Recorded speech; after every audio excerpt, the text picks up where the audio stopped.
आता आपण hydro electric energy हे बघूया. ह्याचं पॉवर प्लांट बघूया. इकडे सोर्स काय आहे? वॉटर आहे, पाणी आहे.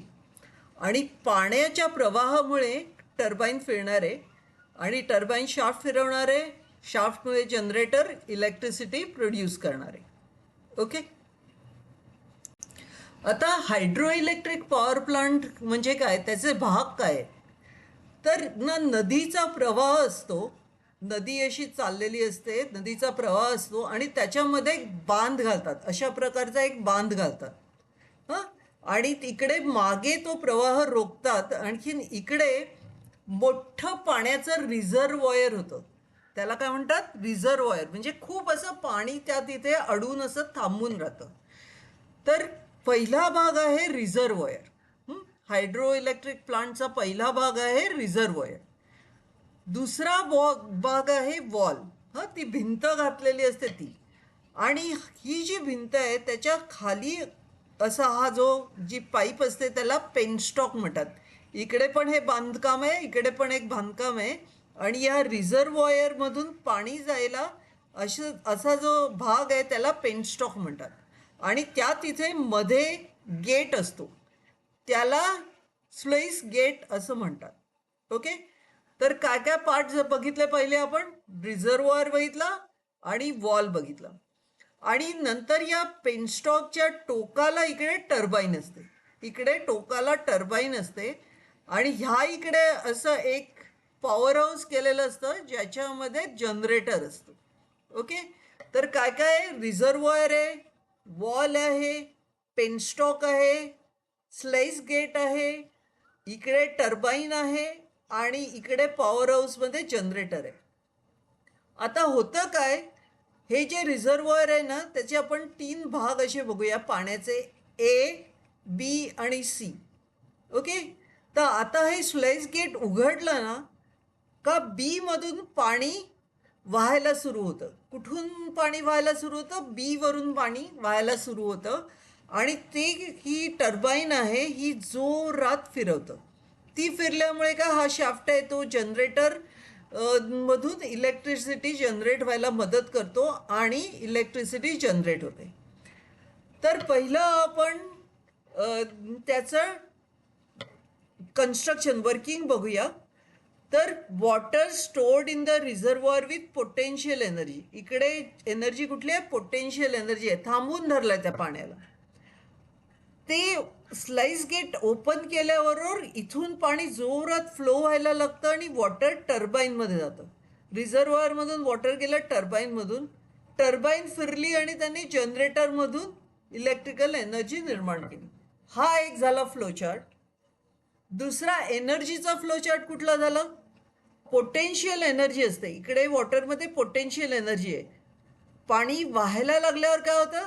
कायनेटिक एनर्जीमध्ये कन्वर्ट होते. Kinetic energy in flowing water. Kinetic energy काय करते? हे पाणी काय करतं? टर्बाईनला फिरवतं. म्हणजे काय? कायनेटिक एनर्जी इन टर्बाईन होते. आणि टर्बाईन काय करतं? जनरेटरच्या थ्रू इलेक्ट्रिकल एनर्जी जनरेट करतं. त्याच्यावर शॉर्ट नोट लिहायला सांगितली तर काय लिहायचं? Potential energy in water converts to kinetic energy in flowing water, converts to kinetic energy in turbine, and converts to electrical energy. Water is stored in dam's reservoir, has potential energy. When this water flows, the potential energy gets converted to kinetic energy. With the help of this kinetic energy, turbines are rotated. The turbine in turn drives the generator to generate electricity. Hydro electric plant आहे ना, हे एक्झामिनर्सचं favourite आहे. आणि त्याच्यावरचा हा प्रश्न तर खूपच favourite आहे. Is hydro electric plant environment friendly? आणि तुमचं त्याच्यावरचं ओपिनियन काय आहे? What is your opinion? तोच प्रश्न दुसऱ्या प्रकारे येऊ शकतो. ॲडव्हान्टेजेस आणि disadvantages of hydro electric power plant, किंवा advantages and problems associated with hydro electric power plant. तर पहिलं advantages of hydro electric power plant बघूया. तर 3 ॲडव्हान्टेजेस लक्षात ठेवायचे. पहिली गोष्ट म्हणजे काय की हायड्रो इलेक्ट्रिक पॉवर प्लांट करताना कुठल्याही प्रकारचं फ्युएल बर्न होत नाही. त्यामुळे काय आहे की पोल्युशन होत नाही. ओके, तर हा सगळ्यात त्याचा मोठा ॲडव्हान्टेज आहे. दुसरी गोष्ट काय, जर भरपूर पाणी रिझर्वॉयरमध्ये असेल तर तुम्हाला जेव्हा हवी तेव्हा आणि हवी तितकी इलेक्ट्रिसिटी तुम्ही जनरेट करू शकता. तिसरा ॲडव्हान्टेज काय आहे, जेव्हा आपण ते पाणी वापरतो रिझर्वॉयरमधलं, ते असं त्या टर्बाईनला फिरवतं आणि डाऊनस्ट्रीम जातं, त्याचा प्रवाह असा खाली जातो. पण रिझर्वॉयरमधलं पाणी कधी संपत नाही, म्हणजे ते रेप्लेनिश होतं. रेप्लेनिश होतं म्हणजे काय, ते पुन्हा भरलं जातं. कधी भरलं जातं, रेनी सीझनमध्ये. त्यामुळे आपल्याला अनइंटरप्टेड पॉवर जनरेशन करता येतं. तर हे आपण वाचूया पहिलं. Advantages of hydro electric power generation. 1. Since no fuel is burnt in hydroelectric power generation, there is no pollution resulting from combustion of fuels. 2. If there is sufficient water storage in the dam, it is possible to generate electricity as and when necessary. जेव्हा हवी तेव्हा आपण electricity generate करू शकतो. Although water reservoir is used for power generation, it can be replenished during rainy season, leading to uninterrupted power generation. Okay, आता आपण problems काय आहेत ते बघूया. आता प्रॉब्लेम्स ना, दोन खूप महत्त्वाचे प्रॉब्लेम्स आहेत. आपण काय करतोय, हायड्रो इलेक्ट्रिक डॅम म्हणजे ती डॅम वापरण्यासाठी आपण काय करतोय की तिथे आपण भिंत घालतो. भिंत घातल्याने नदीचा प्रवाह अडवल्यामुळे ती नदी बॅकवॉटर म्हणजे पाठचा जो भाग आहे भिंतीच्या रिझर्वॉयरच्या बाजूचा, तो असा नदीचा प्रवाह वेडा वाकडा नदीच्या काठावरची जी गावं आहेत आणि तिकडे जंगल असतील, गावं असतील किंवा जर शेतं असतील, त्याच्यामध्ये त्या पाण्याचा प्रवाह असा मागे घुसतो आणि तिथे पूर येतो. आणि जेव्हा जेव्हा हा डॅम बांधला जातो तेव्हा त्याच्या मागची जी गावं आहेत ना, त्या लोकांना रिहॅबिलिटेशन करायला लागतं. म्हणजे त्या लोकांना तिथून हलवून दुसऱ्या ठिकाणी त्यांना घरं द्यायला लागतात. तर त्यामुळे गावाचं, शेताचं, जंगलाचं प्रचंड नुकसान होतं. हां, तर हा पहिला प्रॉब्लेम झाला.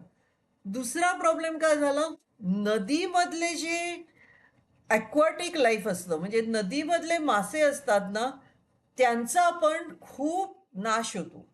Okay, the problems associated with hydroelectric power plant.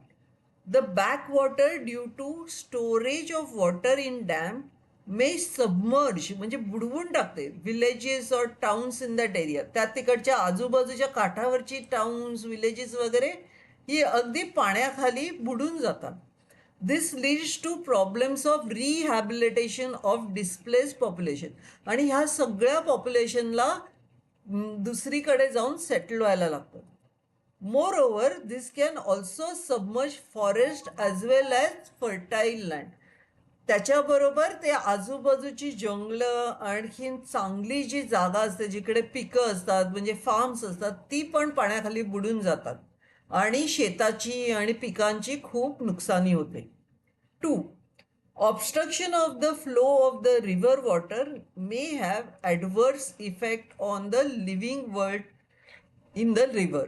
Living world in the river म्हणजे मासे वगैरे.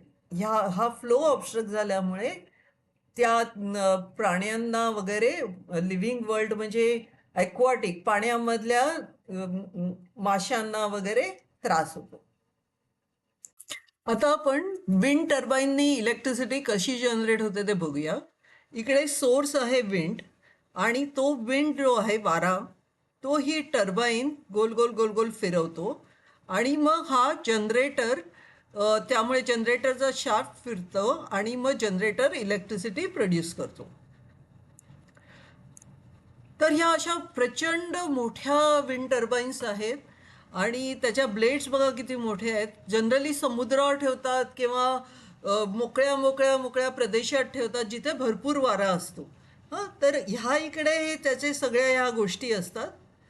ओके, इकडे ह्या ब्लेड्स आहेत, हा शाफ्ट आहे. आणखीन हा बघा कसा फिरतो बघूया.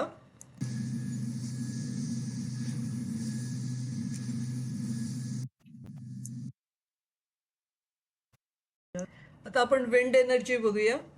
अ, ही विंड टर्बाईनची ब्लेड आहे आणि इकडून मधून हा शाफ्ट जातोय. इकडे मध्ये एक गिअर बॉक्स आहे आणि हा जनरेटर आहे. हे असे त्याचे पार्ट्स आहेत आणि हे सगळं स्ट्रक्चर आहे. हे या सपोर्टवरती असं उभं आहे. तर जेव्हा वारा येतो तेव्हा ही जी ब्लेड आहे ही रोटेट व्हायला लागते. रोटेट व्हायला लागते म्हणजे काय, कायनॅटिक एनर्जी इन विंड. विंडकडून ती कायनॅटिक एनर्जी घेते आणि मग ती कायनेटिक एनर्जी ह्या टर्बाईनचा, म्हणजे हाच तो पंखा आहे तो फिरला जातो आणि जनरेटरमधून इलेक्ट्रिकल एनर्जी प्रोड्यूस होते. ओके.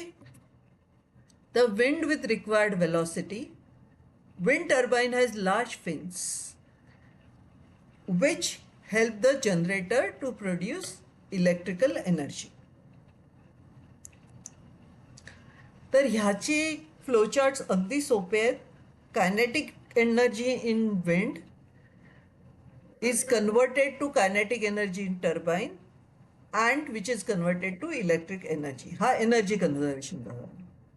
आणि स्टेजीस वर्किंगचा फ्लोचार्ट कसा आहे, wind with required velocity, wind टर्बाईनला फिरवतो आणि जनरेटर इलेक्ट्रिकल एनर्जी जनरेट करतो. आता ह्याचे डिसएडव्हान्टेजेस काय, लिमिटेशन म्हणजे ही एनर्जी इलेक्ट्रिक विंड वापरून इलेक्ट्रिक एनर्जी का नाही एवढी मास स्केलला जनरली प्रोड्यूस होत. कारण पहिलं म्हणजे विंडचा स्पीड कॉन्स्टंट नसतो. आणखीन हवा तेवढा वारा सगळीकडे नसतो. ही पहिली गोष्ट. आणि जेव्हा वारा नसतो तेव्हा इलेक्ट्रिसिटी जनरेट होऊ शकत नाही. आणि तिसरी सगळ्यात महत्त्वाची गोष्ट म्हणजे हे wind farms, wind energy farm म्हणजे खूप विंड एनर्जीचे जे विंड टॉवर्स असतील ना सगळीकडे, विंड टर्बाईन्स, त्याला विंड फार्म म्हणतात. ते मॅन्युफॅक्चर करायला, आणखीन ते सेटअप करायला खूप खूप पैसे लागतात. त्यामुळे installation of wind energy farm is expensive. तर वाचूया. The wind speed is not constant and the required wind velocity is not available everywhere. सगळीकडे तेवढा वारा मिळत नाही. Wind power has limitation of producing no electricity when wind is not blowing. जेव्हा वारा नसतो तेव्हा इलेक्ट्रिसिटी प्रोड्यूसच होऊ शकत नाही. And third, installation of wind energy farm is expensive.